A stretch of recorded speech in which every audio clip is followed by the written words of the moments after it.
So good evening. Welcome to the Legatum Institute. I'm Ann Applebaum. I run our Transitions Forum here. And I'm really pleased to be here this evening because this is the official launch of a really big project that Legatum has done over the past 2 years, actually, in conjunction with the Center for Development and Enterprise in South Africa, and with the cooperation of 2 think tanks, one in Brazil and one in India, and with input from a variety of other people from all over the world, including Adrian Wooldridge of The Economist, who's here. The project is, I think Adrian has the report, so I can show you what it looks like. This is the final paper. But I will introduce it in a slightly roundabout way by quoting to you from somebody who was not a subject of the report and wouldn't probably be interested in it. General Sisi, soon to be President Sisi of Egypt, who a couple of days ago said, in comments about what he intends to do once he takes power, he said he rejected the idea that Egypt would be a democracy or that he would follow any democratic paths, because he said applying the models of Western democracies in the case of Egypt does an injustice to Egyptians.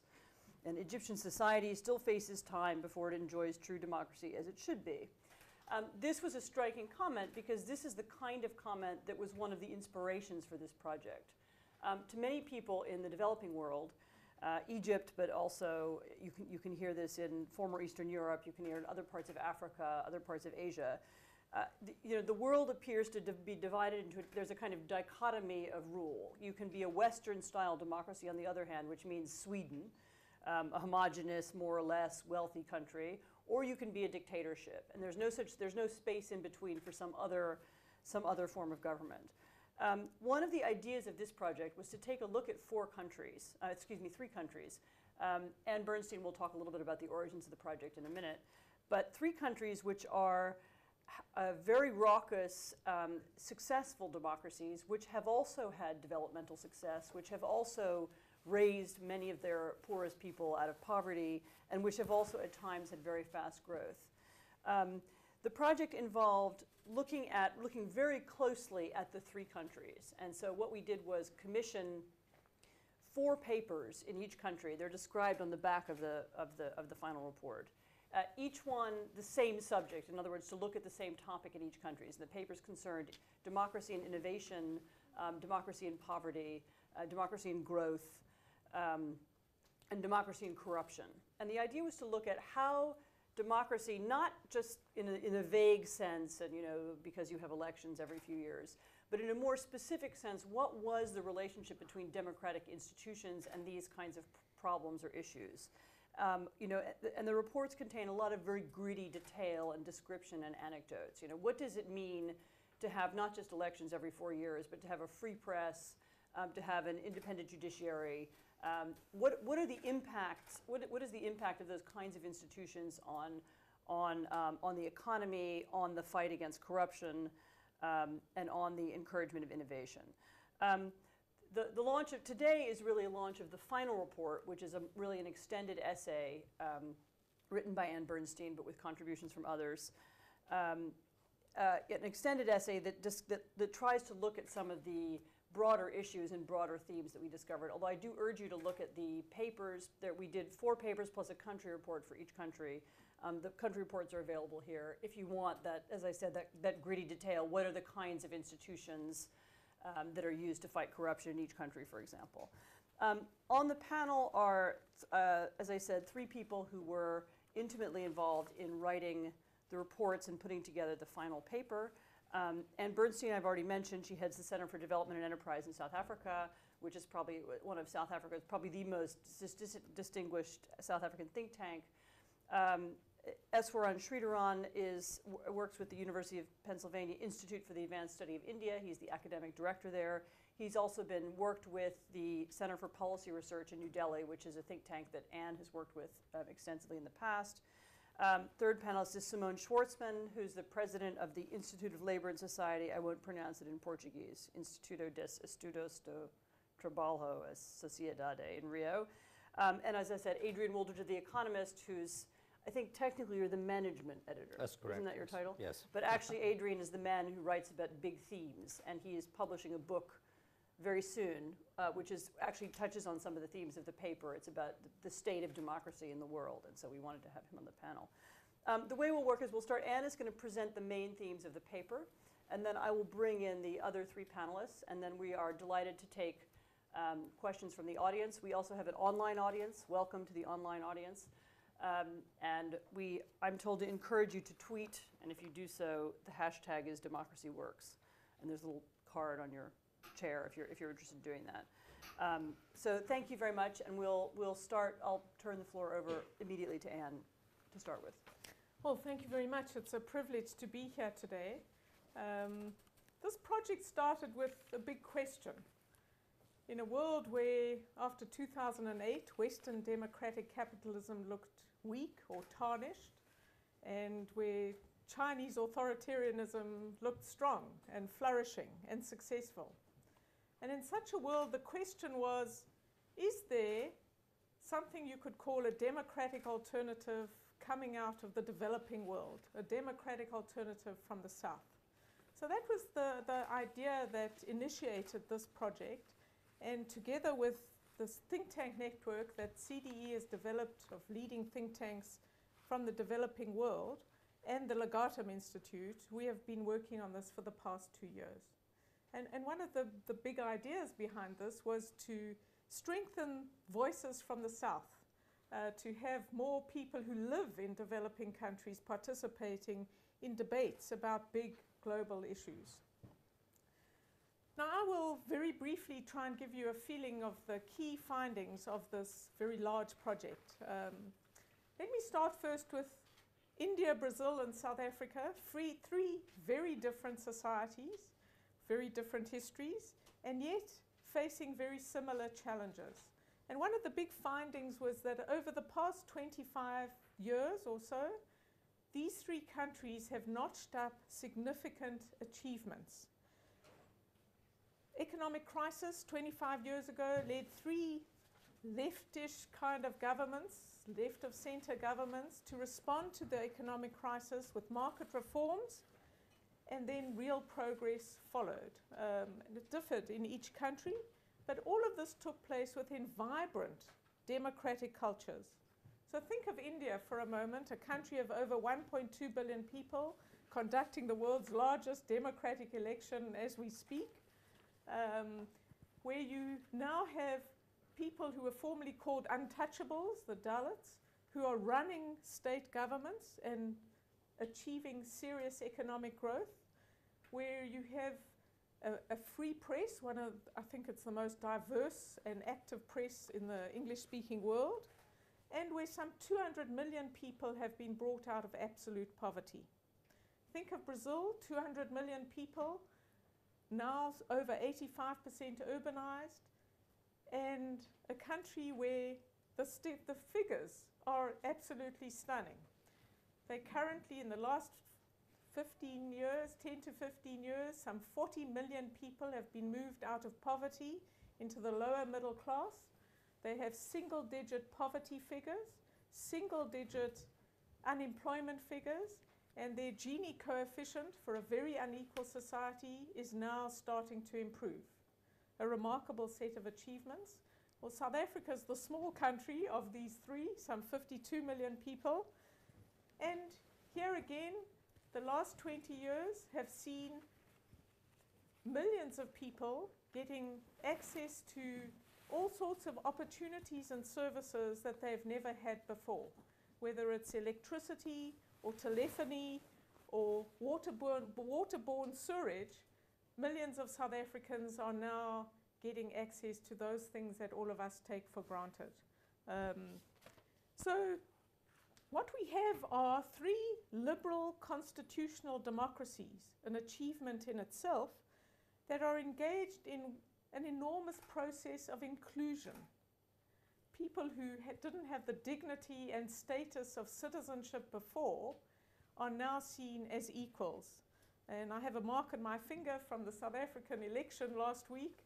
That's to make sure I don't vote early and often, which one is tempted to do.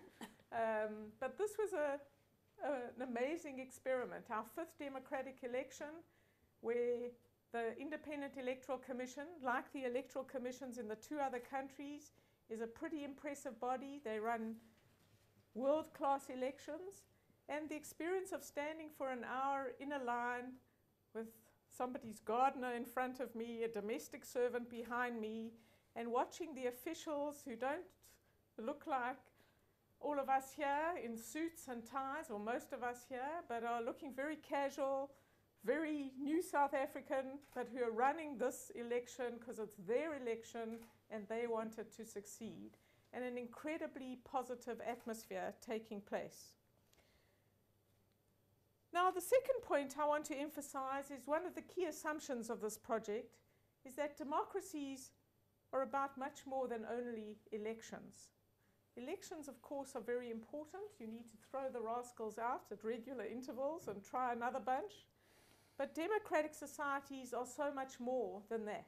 And you might take it for granted living in London, but actually the rule of law really matters in the countries we live in. Independent institutions really matter, as does the freedom to organize, freedom of the press, and freedom of speech, and the fact that individuals count. They have rights and responsibilities, and they can do things to enforce those rights. Now, one of the advantages of democracy is that if something is wrong in your society, let's say you have many people who are actually criminals in the legislature, which is the case in India and Brazil, and increasingly in South Africa, you can mobilize other instruments in your democracy to fix that problem, whether it's civil society organizing the National Conference of Bishops in Brazil, or lawyers getting together, and others.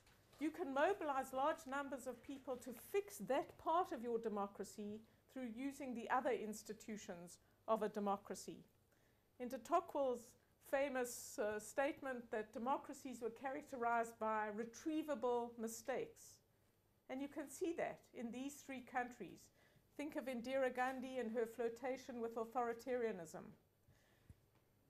Think of Brazil, whose first president in this democratic era turned out to be corrupt and had to be got rid of in the very early stages of the democracy, and the very recent and impressive big monthly scandal, the Mensualo scandal, where, to the surprise of many Brazilians, a whole range of incredibly powerful people were put on charge for corruption and were found guilty. This was the head of President Lula's political party, the party treasurer, the president of the Chamber of Deputies, 10 former members of Congress, all found guilty and sent to jail. The presiding judge in this case was the first black Brazilian on the Supreme Court, who was appointed by President Lula, who had appointed all these other people. Think of South Africa for a moment, another retrievable, terrible mistake. President Mbeki's disastrous approach to HIV/AIDS, which has been overturned, and now we have the world's largest prevention program and treatment program, rather, for people living with AIDS.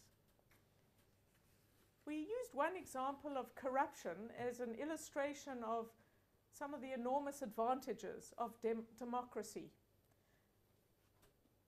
There's a website in India started by social activists called IPaidAbribe.com. And here you can report officials who forced you to pay a bribe in order to get a service to which you're entitled as right, and you can put all the details on there anonymously.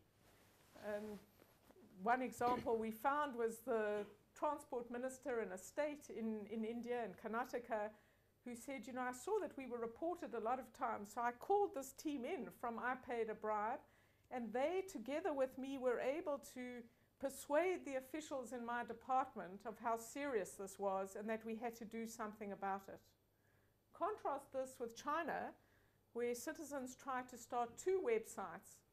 I Made a Bribe was one of them, and within a few weeks, they were closed down. The point is that democracies don't have more corruption than other societies. Almost all societies have corruption. But democracies, through their many institutions, illustrate and sort of expose the corruption that's taking place in the society, and they have many mechanisms with which to fight corruption. So it's very hard to see how authoritarian states can compete in this area, at least. So that just gives you a feel of some of the achievements that these three complex, ethnically divided, complex histories have achieved. But all these achievements notwithstanding, the three countries are now entering a tricky and dangerous phase in their development. They have many challenges. In essence, as we might have predicted, they introduced market reforms after the crisis in the late 80s, early 90s, started to do much better. Then the global economy became more buoyant. And then it seemed like higher growth was the new normal. And some spectacular figures were notched up, particularly by India, for a few years by Brazil. South Africa, more steady growth. But then the difficult times came in 2008 and beyond. But in the meanwhile, they thought that in the new normal, they could spend lots of money on redistribution, fiscal discipline started to slip, a whole lot of negative trends started to emerge. And now, in a world of lower growth, you're seeing these countries in different ways struggling. Their competitiveness as economies is slipping considerably, and the costs of doing business are high in each of these societies.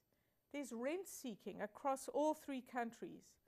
A number of examples from tenderpreneurs in South Africa to civil servants retiring at a very young age in Brazil, like some other European countries, but with very big pensions in Brazil.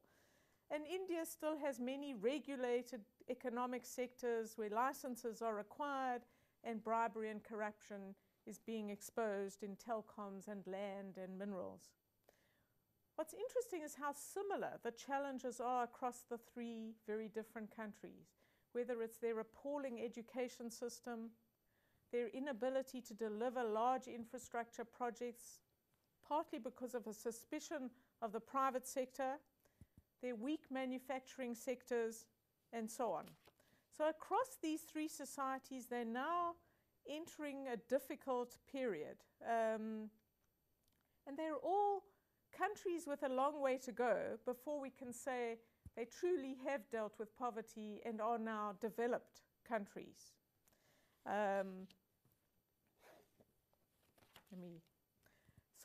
one of the key things we're arguing is that these democracies are going to need to introduce what you could call a second wave of fundamental reforms if they are to consolidate the gains they have made, not slip back, and continue to make further gains of growth, improvement in quality of life, and inclusion of the poor. There are 4 areas in which reforms need to occur.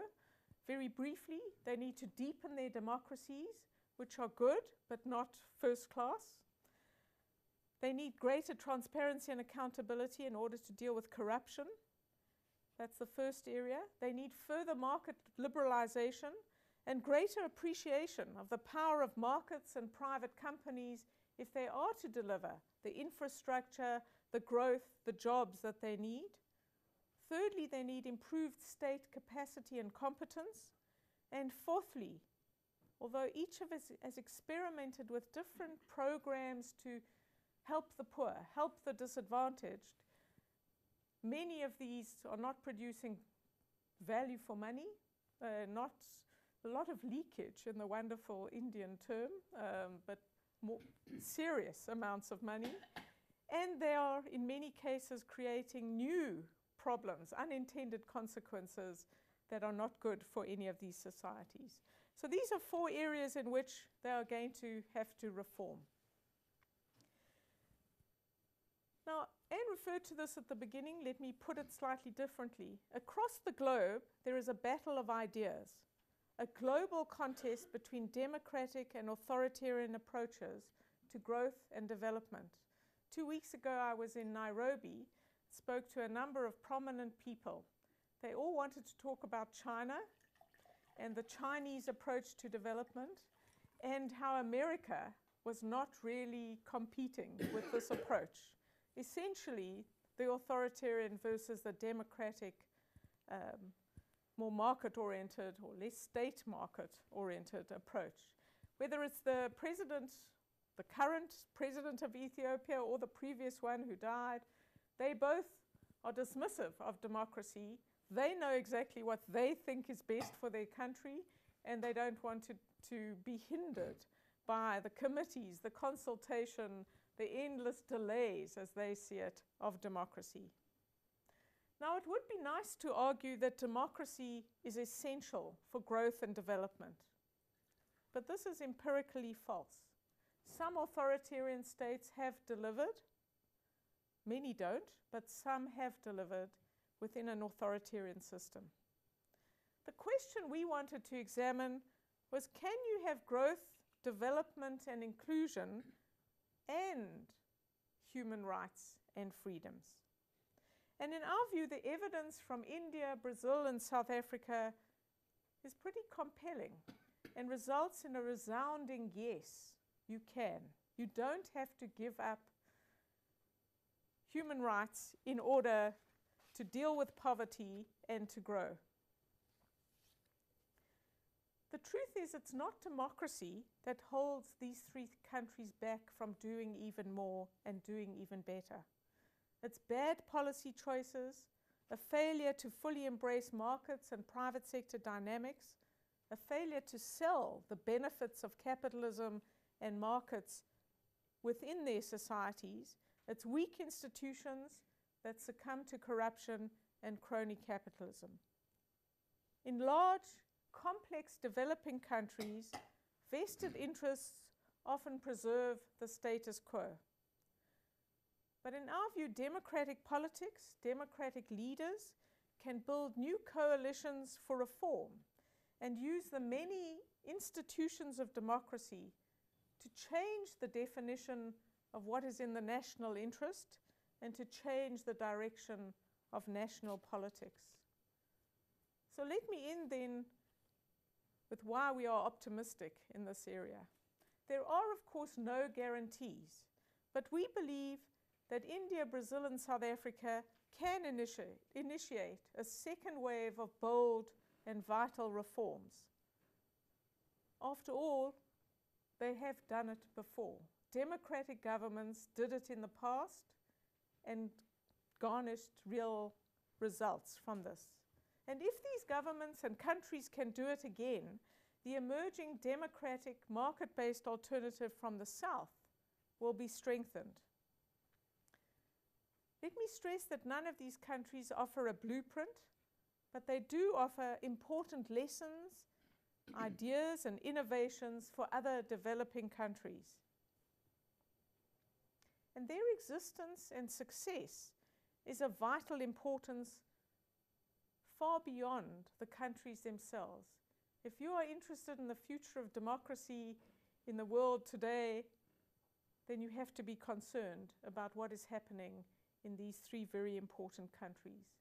So our bottom line is that there is a democratic alternative emerging from the South, and that India, Brazil, and South Africa embody this. Thank you. Right, thank you, Anne. I will now turn to Simone and ask, so one of the most interesting conclusions of the report, I thought, was this idea that democracy, partly because it's renewable and it can change and political coalitions can change, that one of the arguments against it, I should begin by saying, in some of this part of the world, is that it becomes democratic leaders become reliant on. They begin to give out money. They become populist. They give out money to particular groups. There are demands made on them. They aren't able to create a national coalition for reform. But one of the arguments of the report is that this shouldn't be that it should be possible, that it is possible, it's happened before. that pressure from the bottom leads politicians not to hand out money or to bribe their constituents, but to rewrite the narrative and make an argument in favor of deeper changes. And Simone, I was going to ask you whether the protests in Brazil that we've seen over the last couple of years, and whether the sense that of dissatisfaction in Brazil is something that's feeding into the way Brazilian politicians are thinking about reform, and whether there is a possibility for a different kind of politics connected to reform now. Yeah. Well, if you could just give money more and more endlessly, it will be okay, but you cannot. I mean, there is a limit on what you can do. So I think in Brazil now we are facing the situation in which the economy is in trouble. You have inflation. The money which is available to get the support of everybody is not there anymore. So people are feeling the crunch. And you have also a large part of the population which used to depend and be very happy with very small gifts or handouts from the government. And now they moved up and they have higher aspirations. And so what they want is not just a kind of small support, but they want a good opportunity for work, to study, to live well in the cities, et cetera, et cetera. So the kinds of demands change, and the amount of resources which is available for this kind of policy is reducing. So this creates a completely different scenario. And so the population now, a large number of the people say, well, we want good government, we want good policy, we want effective, for instance, now with the World Cup, which is very much talking about, you have the FIFA, the international agency, organization for soccer, and people say, well, we want the FIFA standard. Because they have their standard for the stadiums. The stadiums are beautiful, but life is not that beautiful. So people say, well, now we want that kind of standards for everything, for health, for education, for everything else. So it's not just so push from the bottom is forcing governments to think about economic reform. It is forcing. The government is reacting, and of course, since we have an open political system, there will be election this year. This is very much part of the debate, which will be part of the election this year. Shri, you've done a lot of work on corruption and democracy. Can you talk a little bit about how it works in India? What are the institutions that are working to control corruption? How well do they work? Are they going to succeed? Can they actually bring down important people? Can they really change the system? Is there something within the Indian system that's working in this way? Both corruption and the movements against it have evolved. Earlier, you had import substituting protectionist economy, where the government, controlled all licenses.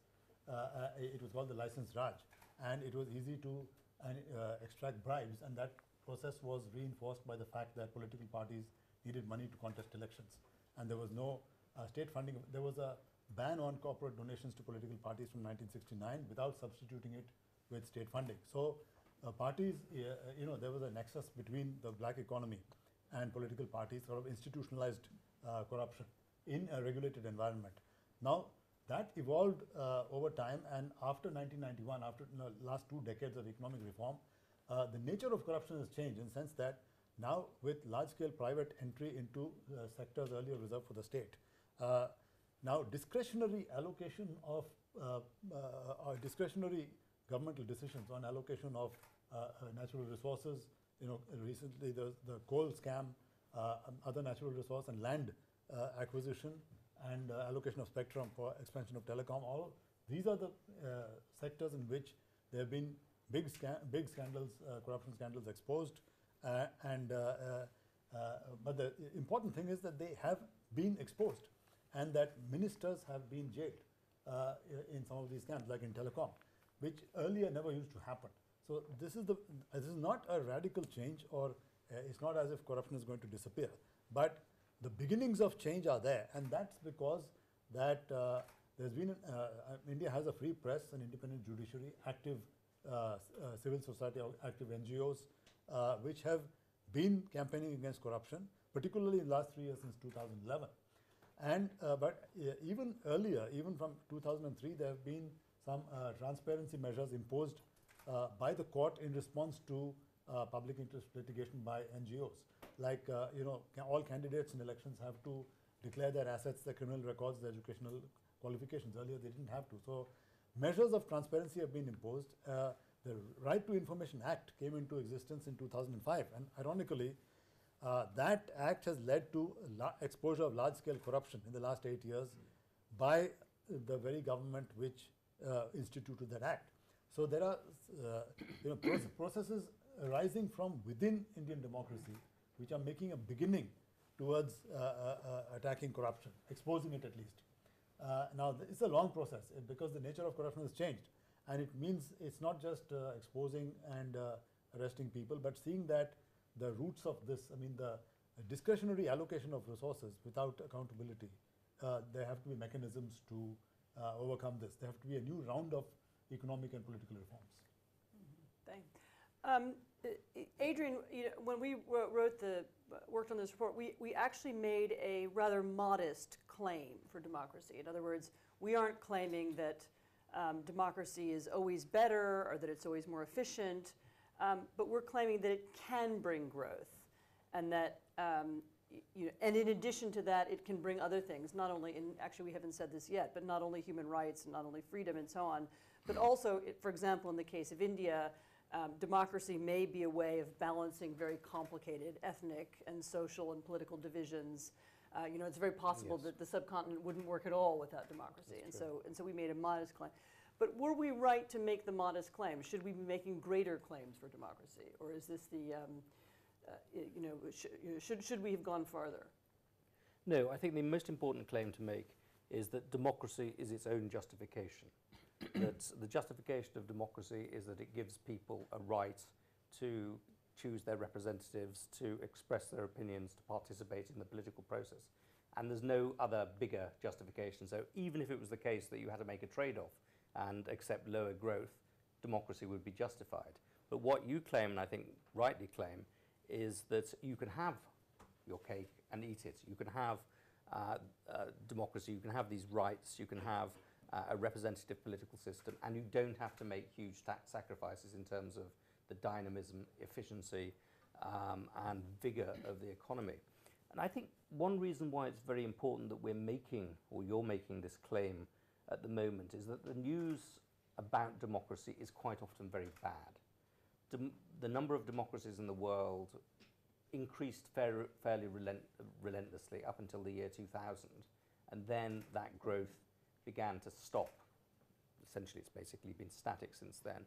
The state of democracy in the United States, the great beacon of democracy in the world, is not exactly wonderful, I think. The approval rating of Congress is about 10%. America can't pass a budget, let alone deal with its big entitlement problems.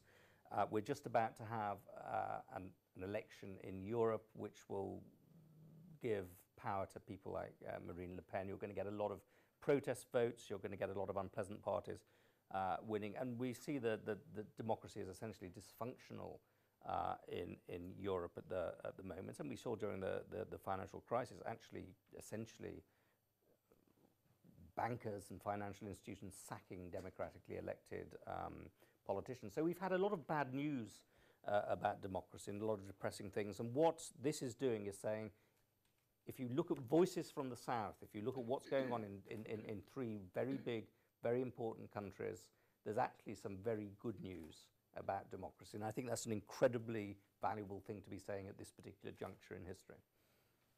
Well, that's cheering. Do we have any comments at this stage in the proceedings? Comments, questions? Yes, one there. I guess, so the Oh, sorry, could you say your name and your institutional affiliation, if you have one? Sure, of course. Hi, I'm Hillary Hurd. I'm a student at Cambridge. I'm just wondering, the real ability of democracies in the South to deliver growth aside, how would you track the perceived ability in those countries to deliver growth? So, in other words, how are people in those states perceiving their own democracy's ability to provide growth over the past 10 years? That's a good question, actually. Very good question. Anne, start Well, when if you look in the report, I don't remember the exact figures, but the most recent surveys we could find of how citizens in those countries felt about the democratic form of government, it's very positive. It's very large majorities, and that's been consistent for a long time now. So in fact, you're seeing a majority of people in each of these three countries who support a democratic form of government, and very small numbers who would want any other kind of government. That's one indicator. Simone, your Brazilian protesters, how do they feel about Brazilian democracy? Well, I mean, if you look at surveys, there's like something called Latin Barometer. I think in Europe there was a similar survey. Every year they make kind of questions about if you like democracy or other kind of things, and like Anne said, it's very consistent. But what about this question of, and okay, they like democracy, but does democracy deliver growth, and does it achieve what it's supposed to achieve? There is in Latin America a strong movement against democracy. It's not, you cannot deny that. I mean, and if people who go to the streets sometimes, they're not just looking for more democracy, but you have the kind of general feeling that democracy doesn't work, democracy is worthless. So you have that feeling also. This feeling is common. You find them among the students, among some radical intellectuals, and this kind of feeling feeds some of the movements. Yeah, so on the other hand, if you look at countries which have moved away from democracy in Latin America, like Venezuela or Argentina, they are very disastrous. I mean, they are the worst examples we can get, but they still get some support. Mm-hmm. So Adrian, how do you see this happening in different countries? I mean, this is a broader question. You've just recently written a book about democracy in a lot of places. You know, is there a feeling that it's not delivering? Or is the criticism of particular governments? No, I think there's a very widely felt observation in these countries, and indeed in the emerging world in general, that what China has is a really intriguing and interesting model, and that China is able to deliver growth without a lot of the pains that is associated with that. And that's not an unreasonable thing to think if you look at China's history of growth over the last 3 or 4 decades. And what China has, which is challenging the Western notion of liberal democracy and liberal capitalism, is 2 perceptions. First is it's an idea that you can have a system of circulating elites without democratic elections. Now, the big problem with autocracies is that you get the same old guys who are there forever. And what the Chinese do is kick these people out every 10 years. They have a circulation of elites. They very much make sure that power is shared amongst an oligarchy, and that oligarchy turns over regularly. So they would say they have the benefits of democracy without the mess and the problems. The other thing that the Chinese would say is that they have a system of state capitalism which allows them to funnel money into certain strategic industries. And I think both of these things are very attractive to people like Sisi. I read somewhere that Sisi actually wrote a thesis when he was at the War College in the United States on the evils or the disadvantages of democracy. I mean, there are people who are taking paid for by the American taxpayer. Yeah, paid for exactly. Right. There are people who are thinking about this very seriously. So the challenge that is being presented to democracy is not the challenge that the Soviet Union presented. It's a much more subtle and a much more difficult challenge to come back to. And I think that this challenge may get more serious over the next few years, because what we've seen and what has been catalogued to some extent in this is a period of very rapid catch-up growth, where you are having growth of 5, 10, 12% a year. And I think growth is going to get very much harder for the whole of the emerging world over the next few decades. So growth will slow down in China, perhaps to 7 or 8%. It will slow down even more in India and South Africa. So this debate will continue to be a demanding one, and it will continue to be a demanding one because in a condition of slowing growth, China will nevertheless still be outperforming these democratic countries, and that will really focus a lot of people's thinking. What about in India? Do you hear that argument that, okay, democracy is fine, but it's not delivering?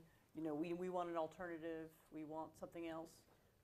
No, in fact, in the last 7 elections since 1989, in the last 25 years or so, there's been, all surveys have shown a strong endorsement of democracy, and that's also revealed by the fact that the Indian voter turnout pattern in socio-economic terms is very different from that in the US or most developed countries, in that starting around 1990, the turnout by the lower half of the income distribution, I mean, the less well-off, more disadvantaged people, the voter turnout is higher than among the more educated people.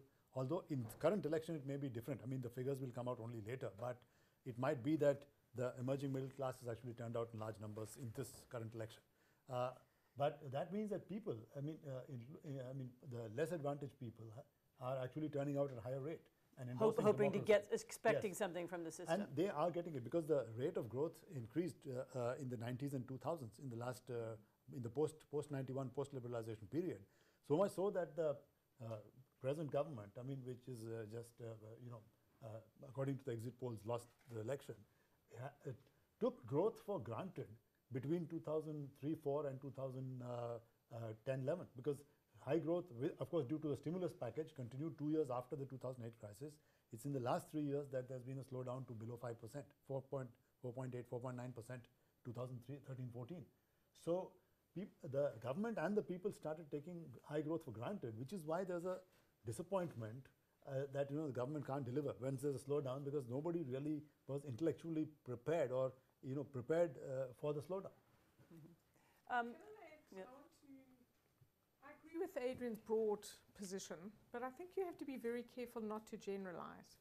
So if you look at these three particular countries, South Africa, which is not Africa, India and Brazil, I don't think that the China option is, it's clearly there intellectually, but it's not in terms of popular perceptions or popular ideas, this is not an option at all. Yeah. There's very little debate in the countries, from what I know, of should we be a democracy or not. In fact, I would put it differently. I think these three countries, their democratic constitutions have provided them with a tool for nation buildings. These very diverse countries with very divided histories, very complicated histories, enormous disparities, and yet their constitutions and the social contract that they embody have become a way of defining who I am as a South African, certainly as an Indian, and I think for many Brazilians, but I don't know as well. But so I think one has to be very careful with what's going on. Now, if you said, if South Africa doesn't grow, stays at sort of around 2% growth for the next 10 years, this country will be in deep trouble. I agree with that. Exactly what will happen and how much it has to do with China, I think is quite remote from the South African reality. I think that China, sort of the battle of ideas is going on in other African countries much more intensely than certainly any evidence in South Africa at all. So I think one's got to be careful. I think also what we're saying is that, yes, life would be easier if China was still growing at record rates, and as commodity producing countries we could continue to coast along and do well. But the real reason these countries are not doing well economically has to do with internal issues in terms of the way they structure their economies and their competitiveness, and that they could be doing much better if they did reform. So I think one's got to be quite careful about the China story in terms of these three countries.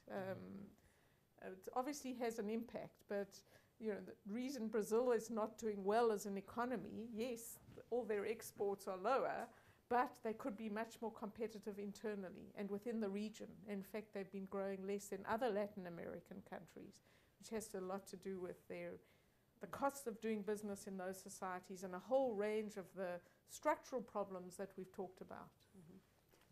There were a couple of, I'll take a couple of questions now. So 2 over here maybe, and then 1 over there. So. Questions or comments or contributions? Please introduce yourself. Yes, my name is Joseph Obun, and I'm an independent consultant in London. Given that some of the judgments on how successful democracy is should be taken over hundreds of years, because in the West we still make mistakes with 100 years of democracy, do you think we should not judge these countries so quickly in terms of their success? And if we don't, what challenges does success of this alternative democracy pose for the developed world? what challenges would it face if that became successful? If what became successful? The alternative forms of democracy coming from Yeah. those three countries. So how would these three countries challenge the West? Yes, how would the West accept it, challenge it, take it on board, imbibe it? You want to answer that? I was going to take another question, but Simone wants to answer it right away. So Well, I'm not sure that we're talking about alternative ways of democracy. I just wanted to make a brief comment before on what Anne was saying before, that the China option, for instance, in the Brazilian debate, it doesn't exist. Nobody is talking about whether we should follow China or not. I think the main question, your question about the street demonstrations, etc., I think it's a challenge. People are discussing whether you should have direct democracy or representative democracy. And the representative democracy is not working well, as people expect. And people have a feeling that perhaps since you have internet, you can participate directly, you should have another kind of democracy which doesn't exist. And people think that it could exist. But this is no country really has this kind of direct democracy. And the examples you see in the debate in Latin America is Cuba or Venezuela or Argentina, which are all very bad examples. So nobody wants really to be like Venezuela or like Argentina, which is in a very bad shape. But still, I mean, the main issue is whether the representative democracy is working properly. But the way we try to shape representative democracy is not very different from the kind of democracy you have in Europe or you have in other countries. I don't think there is an alternative way of democracy which is being created in these countries. Maybe the question is whether the power of these countries would be a challenge to the West in some different ways. Yes, that's another question. Let's take another question, and then I won't forget that one. We'll come back to it. Why don't you? Just very quickly, just say that. Could you introduce yourself? Sorry. My name's Hussein Shafi. I work for Lobby. Switzerland is a country which has a very direct form of democracy. They have cantons, so that's another example of a country that does work, and it's less to do with representatives, more to do with the population getting involved. My question actually, and my comment, is more about what value do we put on individual rights, human rights, people's rights? At what price are we willing to sacrifice that for the sake of growth? So that China is a fantastically fast-growing economy. However, you're not allowed to say a damn thing. You open your mouth, you put your head above the parapet, you're no longer around. Same can be said of other countries which are less democratic and still doing quite well as well. So the question I've got for the panel, how much is the economy worth compared to the rights? Right. Well, to answer that briefly, the argument of the paper and after looking at this wide variety of reports is that you don't have to make that choice. You don't have to have either growth or democracy. You can have both. If you look at the history of these countries, they've had at times very rapid growth and very inclusive growth. You know, you've had a reduction of inequality in Brazil, which is quite remarkable, and so on. I'm very happy for what's happening in India. Yeah. I'm very happy for what's happening in Brazil. I'm just not willing to accept that the Chinese way of doing things is the right way. No, we're not arguing the Chinese way of doing things the right way. Some people were talking about China as a fantastic. No. We're making the opposite argument. Okay, good. I'm with you. No, exactly the opposite argument. Okay, actually, again, let me take one or two more and then ask people to respond. One over here. Hi, it's Victoria Crawford from the Africa All-Party Parliamentary Group. Now, we've actually been working quite closely on this subject. We're about to produce a report on a very similar subject, but focusing on Africa exclusively. And at the end of last year, I went to Ethiopia with a group of parliamentarians to look at these issues. And Ethiopia, in contrast to South Africa, is somewhere where if you talk to people on the street, they're really in favour of the Chinese approach. And it was really popular, and it was very much a minority who would have taken the other view.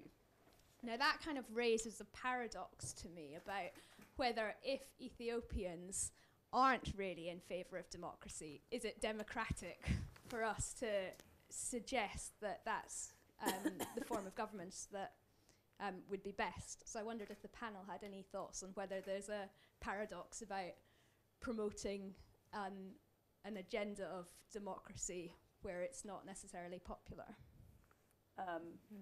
Right, one or two more. One more from you.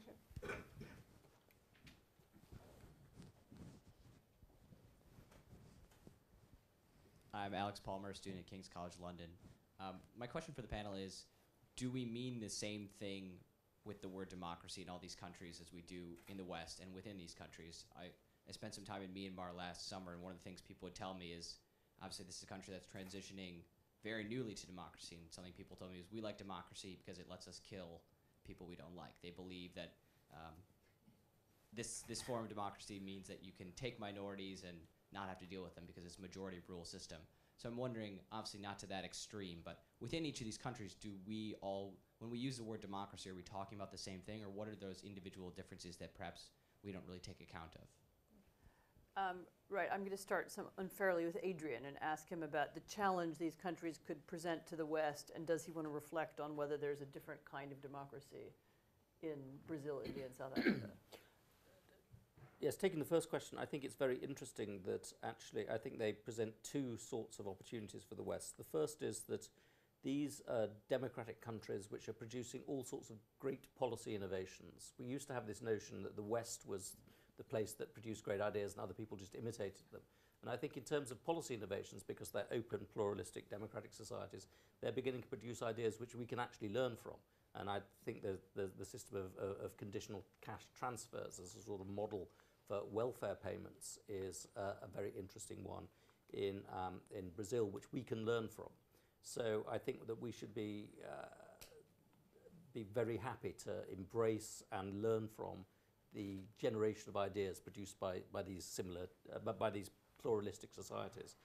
Secondly, I think that the phrase that we have in the title of this book, which is the democratic alternative, I think that these countries need to think of themselves more as democracies which have certain interests and values in common with other democracies, including Western democracies. And it's very bizarre, particularly to go to Brazil, to see how much they dislike the United States viscerally, how much they sort of feel that their foreign policy should be organized by opposition to the United States, rather than by being organized by being part of a broad democratic world which has certain values which are vital to civilization, which is different from China's. I think the argument I thought was interesting, what happens when people democratically vote for non-democracy, which is a nice paradox. But I think one thing we're trying to get at here, and I think I was slightly misunderstood by the gentleman over there, is that what we're trying to say here is there isn't a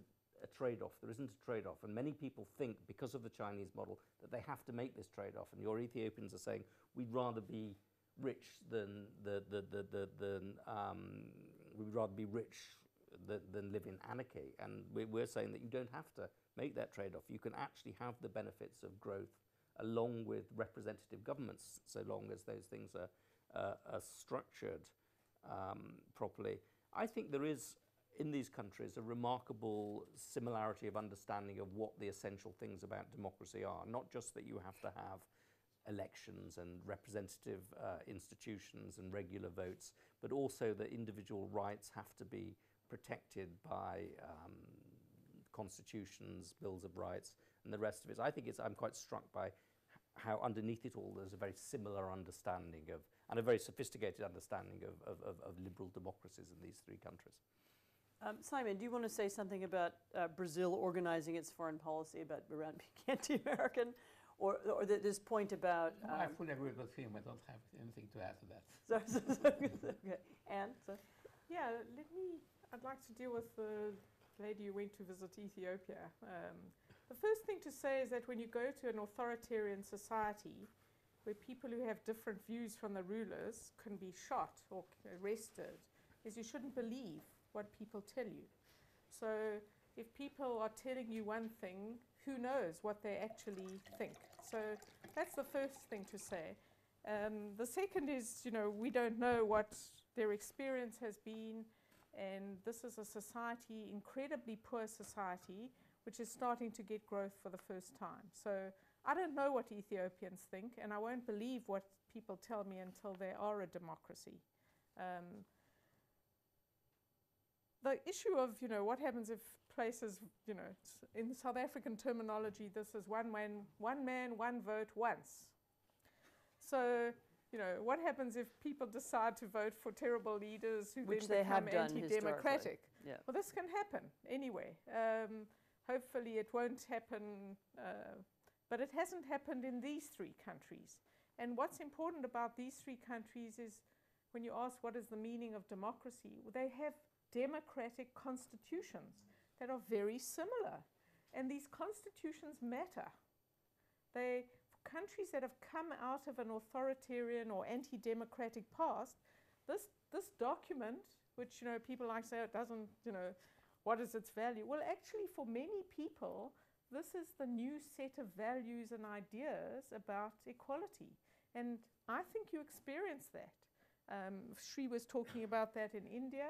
And if you think about that society where whole swathes of people were untouchable with all that that implied, and they now are running states in that country. The same in South Africa. When I stand in the queue to go and vote, I am with people who have come from a very different history from myself. But there we are. I'm standing in this long line and I have no special privileges. We're all equal. And in fact, most of the people running the Independent Electoral Commission come out of Black South Africa who couldn't do this 30 years ago. So I think this understanding about democracy is very similar.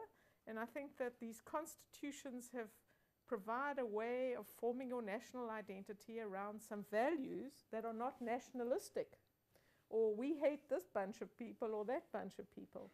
That doesn't mean they'll always be like that, but I wouldn't underestimate what's been achieved there.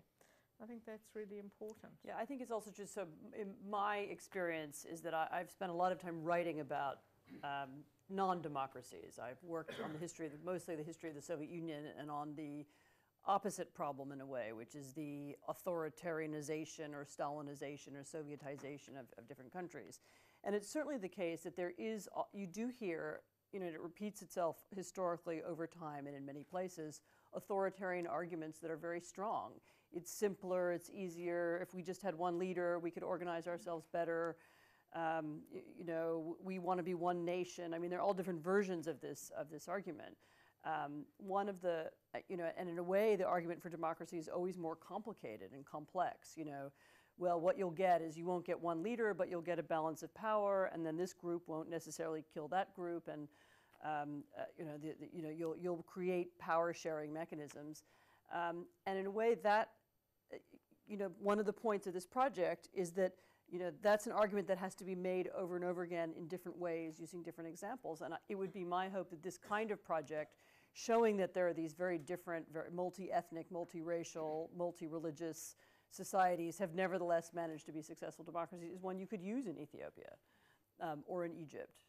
Egypt seems to me a country that actually can't be controlled by one person. Every time it is, whoever's in control has to kill a lot of people or arrest a lot of people in order to stay in power. And until they figure out how to come up with a balance of power, they're going to always have fundamentally unstable governments. But sometimes that argument needs to be made more than once. And can I come back to one of the... I want to come back to the second part of what I understood from your question. On the one hand, I agree with Simone. We're not saying there's a different form of democracy. We're just saying there is a democratic alternative in the developing world, but it's the same kind of democracy as in any other democratic country.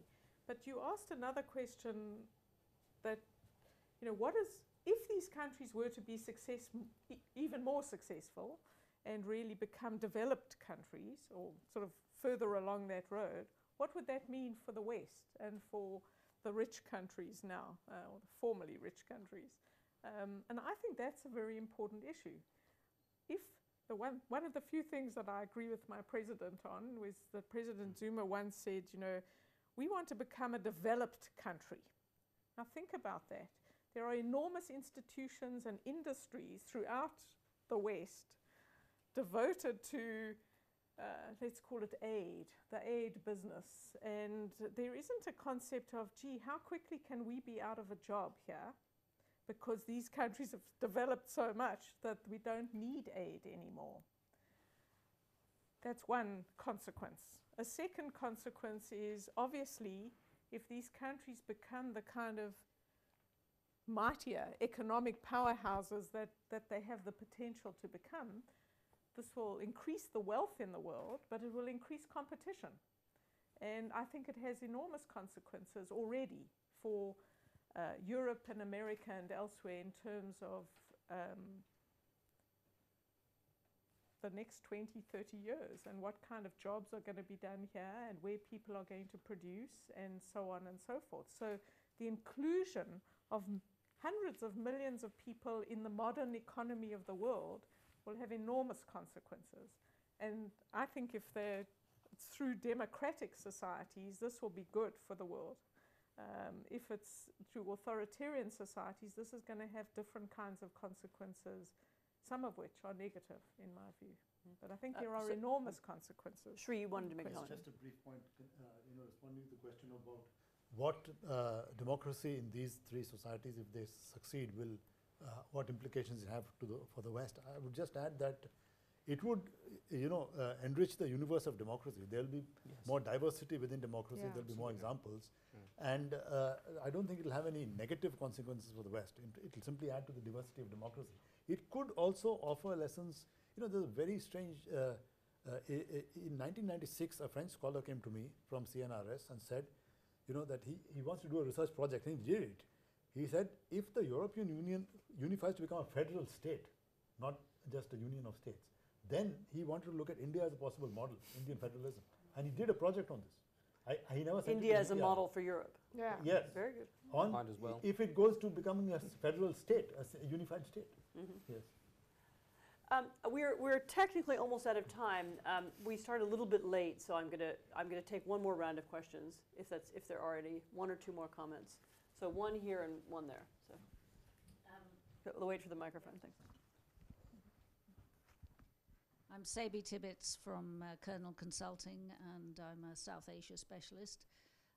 One of the things which doesn't seem to have really come through, so I'm not really putting forward a question, more a comment, is the inability of democracy to put forward its advantages, in my opinion.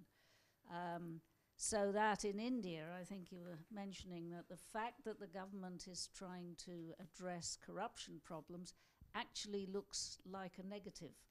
And so this is paving the way for the BJP, not a naturally democratic party, to come into India. Democracy is always talking about what's wrong. How bad everything is. Yeah. So I would perhaps contrast a country that I've recently been to, Turkmenistan, where the president, yes, he's got oodles of money, but he appears to be doing a great job for the community. Now, it's completely undemocratic, but to the average person who doesn't have experience of democracy and the disadvantages of a centralized autocratic state, it perhaps looks good, which is what I think you're seeing in Ethiopia, and indeed I would suggest in a South Asian example in Nepal. So that's my comment. Or in Russia. One other question. I'm Inga Rolf. I work as a consultant. My specialism is in human rights and development, and particularly with a gender focus. And as you can hear, I'm South African. But I've worked a lot in transition states and seen the Libyan revolution and lived in Egypt and seen that. And I just have a couple of questions. This has really raised a few issues for me. One is about building stability, because it seems to me that stability has to be a precursor to growth.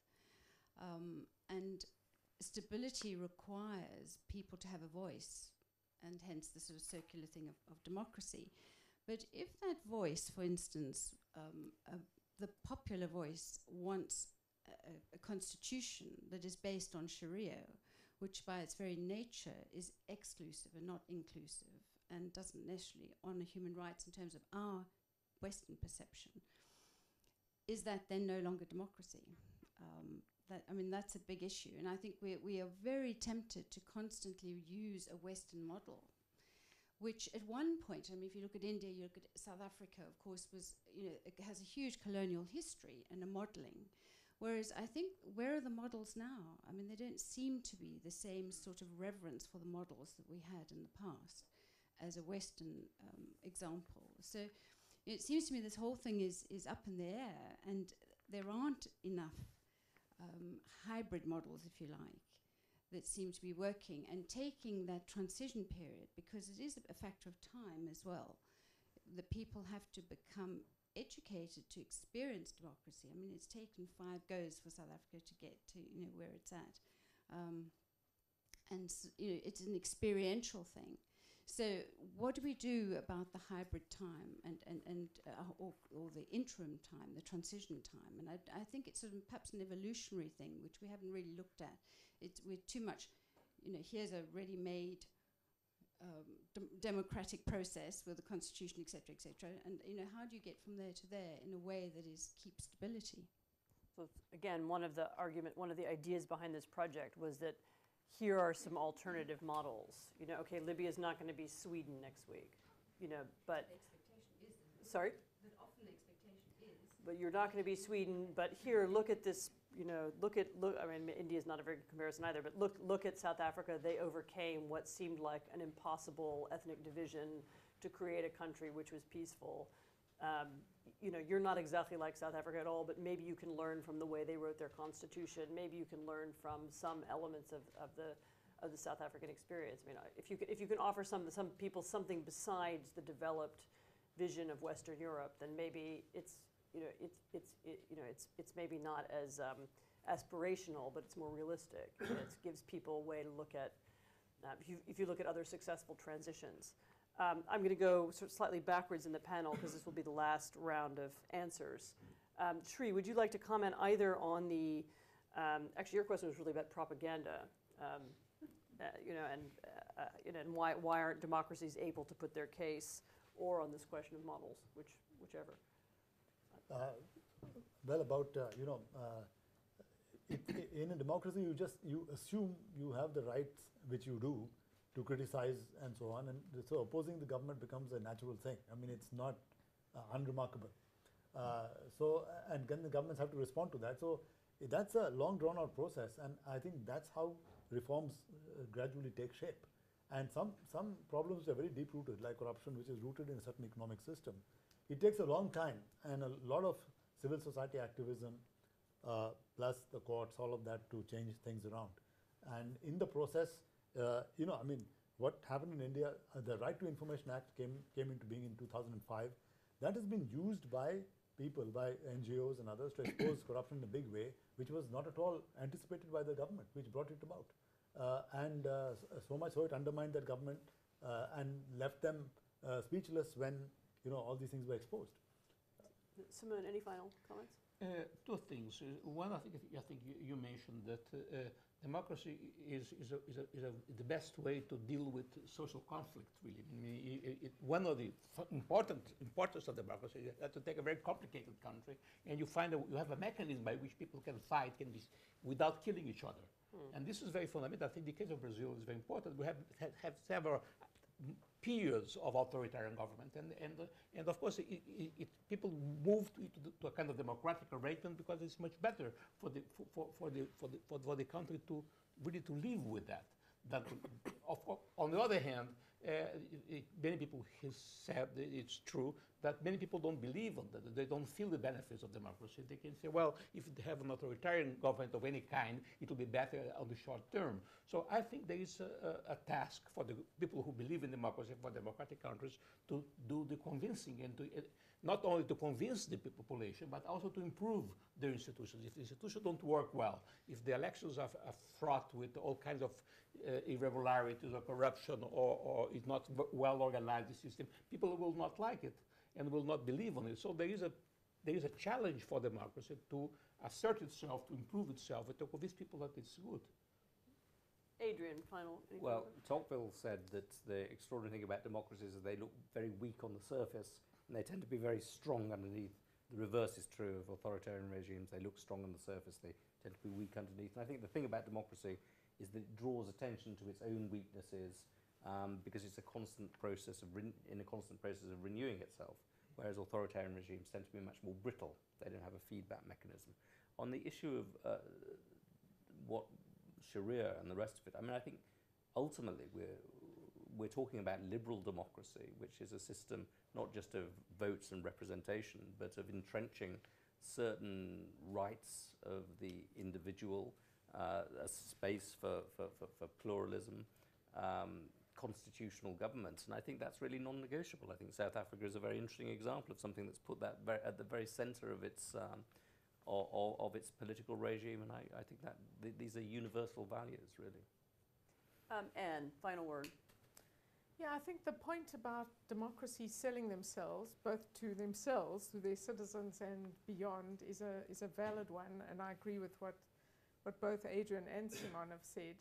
And if you read the document, you'll see we're saying a similar thing about markets, because we are saying there is a relationship between democracies being successful and their linkage with markets to deliver. And actually, capitalism undersells itself. It's not perfect, but the good that it does and the good of the sort of benefits that private enterprise delivers to society are taken for granted. And the sort of neither politicians nor capitalists sell it very well. And so I think the two things could do with a lot better, much better marketing, which has consequences for where we're going. I think the second thing is there are obviously no guarantees of anything. Societies can, as Brazil has, it's gone through periods of authoritarian rule or sort of military rule and then return to democracy. So there are no guarantees. What we're saying, though, is if you look at the past 25 years or so, these three pretty complicated societies and very large, in the case of Brazil and India, have been able to deliver some quite considerable achievements. And one tends to often minimize those because there's so much further to go. But that we need to recognize that, sell that, and the advantages of this in order to not take this for granted, because there are always enormous risks. And with very large, poor populations, anything's possible. So I think we're not saying this is easy or they're guarantees. In fact, we're underlining that these countries are entering quite a tricky phase. They're in a tricky phase, and living with austerity or making the tough reforms to get higher growth and inclusion again. Because it's not just market reforms, it's improving education. The three countries have appalling education. People come and they say, oh, look at the access statistics, as though that matters. I don't care about that. Fact is that access to schooling has increased dramatically, but the quality of the schooling is appalling. So there are big challenges ahead for the three countries.